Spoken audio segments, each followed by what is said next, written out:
Our conversation with Dick Clawson from the Indiana Armstrong Builders Association is brought to you by Marcus & Mack, a law firm representing injured people. Dick, good morning. Good morning, sir. It's good to have you with us again on this. Thank you. On this Monday as we get a little bit closer to getting back to normal, and construction will be one of those areas where we're going to take this conversation in a couple of moments. But over the weekend, of course, the big news came with the cancellation of the Indiana Armstrong Builders Association home show. It just got to deadline time, and you had to make a choice, huh? That's correct. We were informed by the KCAC that IUP had canceled all events until August the 10th, which would give us, they offered us the first weekend after that. And our committee met and decided that's just too late into the season to have a home show and do it properly. Most of the builders and everybody, the remodelers, are 6 weeks behind right now because they've been shut down since the middle of March. And it just didn't seem like an opportune time to do it. Yeah, especially you're going to be in the middle of the season and at the height of the season probably at that time. And, well, it's not like you can shut down everything and go to a show. That's correct.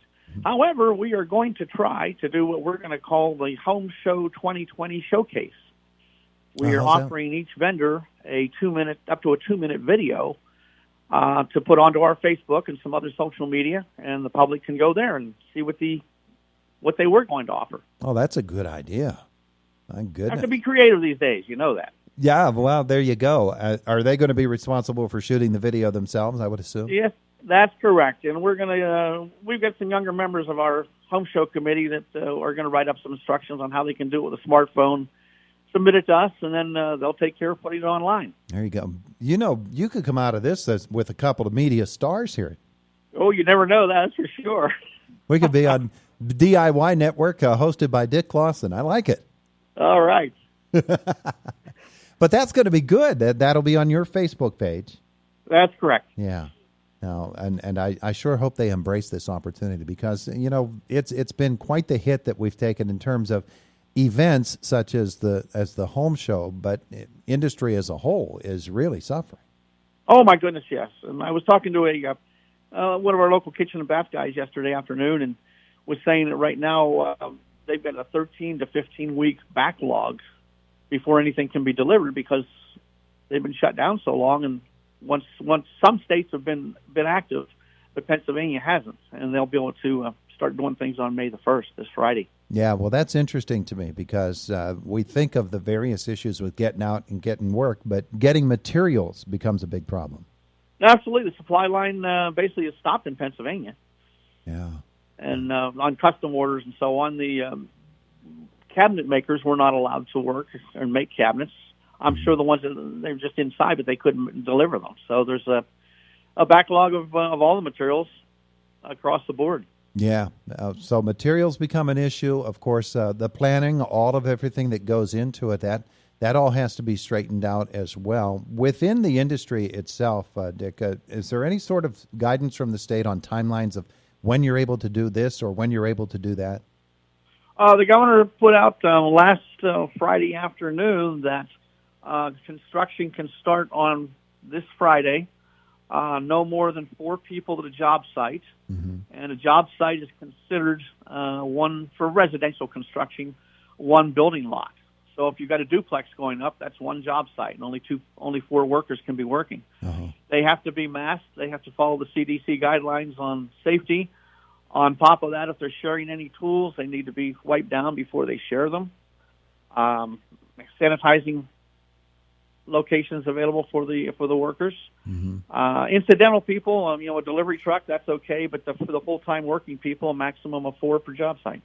Okay. Well, that's something anyway. They can absolutely begin to work on that backlog of jobs because when it did shut down, it took not only the job that they were working on, but then the jobs that they had stacked up after that. Because I'm pretty sure everybody knows who has ever tried to hire a contractor that you got to fit into their schedule. Absolutely right.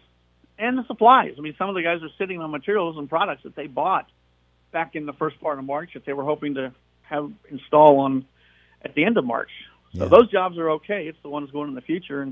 And with the people's income, maybe quite possibly they not want to can afford to do that job now. Yeah, well, that's another thing that maybe in a residential case, the homeowner is going to have to foot the bill up front that they might not have had to in the past if they want to get this thing done. Correct, or the homeowner is short of income now and has to cancel the contract. Yeah, all of that becomes a big part of it. In terms of the types of work, though, roofing, indoor or outdoor, all of those things can be done starting on Friday? Starting on Friday, every bit of residential construction can commence, yes. All right, well, that's terrific news from that. Your Builders Association, of course, covers Indiana and Armstrong counties. For folks who don't have an idea of what a home Builders Association does, give us an idea. Give us a thumbnail of what the Builders Association is all about. Well, basically, right now, we're providing information that's coming straight from our trade association, the National Association of Home Builders, and the Pennsylvania Builders Association have some safety talks that I sent out to the members over the weekend on how to orient your workers for a safe job site. We do code training. We lobby for good building trades and safety issues. We keep them informed of what OSHA is looking out for and what kind of safety training they like to have, and what safety job sites what they look for on job sites. Yeah. And the public can access the Indiana Armstrong Builders to find a good contractor, correct? That's correct. We got a website, iabuilders.com, and they can always call the office and ask for references. I've got a list of drywallers, kitchen bath remodelers, any kind of a trade that you want. I can send it out to somebody, or if they want to verify that a builder is legitimate.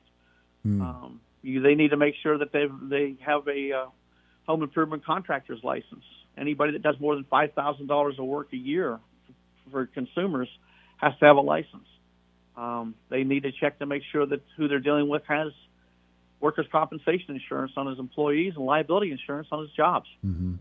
Mm-hmm. When we think about what the builders do around our area, it probably doesn't strike people who might be the type of business involved with the Indiana Armstrong Builders. It's not just people swinging hammers. There's a lot of different areas that can be reached, correct? Absolutely. Subcontractors, the landscapers, the pavers, the concrete workers, kitchen and bath, you name it in the house and anything outside of the house, they can take care of it. Yeah, absolutely. Okay, so the show is canceled for this year. But that doesn't mean that you can't work on next year's. You've got a little bit of time to do that, though. That's correct. Well, we actually, my first home show committee meeting is in September, so that's how far in advance we plan this and get to work with the venue and the members to commit to the booths. Yeah. You wonder about the amount of business that will be lost because of the cancellation of the home show. Without that home show, there are a lot of contractors and workers who depend on the work that they'll pick up just at that home show in order to fill up their job schedule. And typically our members tell me, and the vendors, we have a lot of people that don't belong to the builders, they're still vendors, they get between 3 and 4 months worth of work out of the home show. Yeah. Wow. And that's why March is a good time, because they can go out and do their estimates and get their pricing and then put them in the schedule. And that's right at the beginning of the season when it comes to outdoor construction, at least. That's correct. Yeah. All right, so it's unfortunate that the show will not be happening this year. However, the season is at least getting started, as late as it is, and people can start getting to work. I'm sure that contractors have been reaching out to their customers and saying to them, okay, we were scheduled to do you in this month. Because of the schedule, we're pushed back to this month or to that month, right? Oh, absolutely. Yeah, they've been doing it. And up until last Tuesday, we didn't know when it was going to start, and then the governor announced, I think it was on Wednesday, May the 8th, and then on Friday changed it to May the 1st. All right, well. For contractors. At least we're getting that going. Dick, I want to... Hopefully right, and the weather will hold out for us now. Yeah, but that's the next thing, isn't it? Yes, sir. If it had been this coming week here with all the rain that they're forecasting, there wouldn't have been a lot of outdoor work being done anyway. Not too much, no, too wet. No, and you feel for those people who had started roof projects that have just had them covered up since that time.